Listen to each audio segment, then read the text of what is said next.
বাংলাদেশের অর্থনীতি নিয়ে আবারও অশনি সংকেত দিল বিশ্বব্যাংক। চলতি অর্থবছরে মোট দেশজ উৎপাদন কমে সংকটে পড়বে বাংলাদেশের অর্থনীতি। বিশ্বব্যাংক জানিয়েছে ২০২৪-২৫ অর্থবছরে দেশের জিডিপি প্রবৃদ্ধি কমে নামবে ৪.১%। ফলে বাংলাদেশের অর্থনীতি গুরুত্বপূর্ণ সংকটের মুখে পড়বে বলে পূর্বাভাস দিয়েছে বিশ্বব্যাংক। বিশ্বব্যাংকের এই প্রতিবেদনে বলা হয়, উচ্চ মূল্যস্ফীতি, বৈদেশিক বাণিজ্যে মন্দা, আমদানি ব্যয় বৃদ্ধি এবং ঋণ সেবা ব্যয়ের চাপ সহ অভ্যন্তরীণ ও বৈশ্বিক নানা কারণে এই সংকটে পড়তে যাচ্ছে বাংলাদেশ। পাশাপাশি কোভিড-19 মহামারী পরবর্তী ধাক্কা এবং রাশিয়া ইউক্রেন যুদ্ধের প্রেক্ষাপটে পরিস্থিতি আরও জটিল আকার ধারণ করেছে। বিশ্বব্যাংক বলছে, বাংলাদেশের বৈদেশিক বাণিজ্যের প্রধান চালিকা শক্তি তৈরি পোশাক শিল্প, কিন্তু ইউরোপ ও উত্তর আমেরিকার ক্রেতাদের অর্ডার কমে যাওয়ায় রপ্তানি আয় হ্রাস পেয়েছে।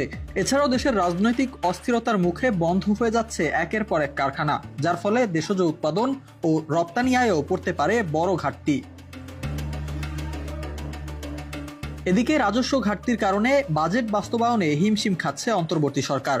গ্রামীণ অর্থনীতি দুর্বল হওয়ায় দরিদ্র জনগোষ্ঠী পড়েছে আরও বড় সংকটে। বাংলাদেশের অর্থনীতি সংকটময় অবস্থায় রয়েছে উল্লেখ করে নীতি নির্ধারকদের দ্রুত কার্যকর সিদ্ধান্ত গ্রহণ করার আহ্বান জানিয়েছে বিশ্বব্যাংক।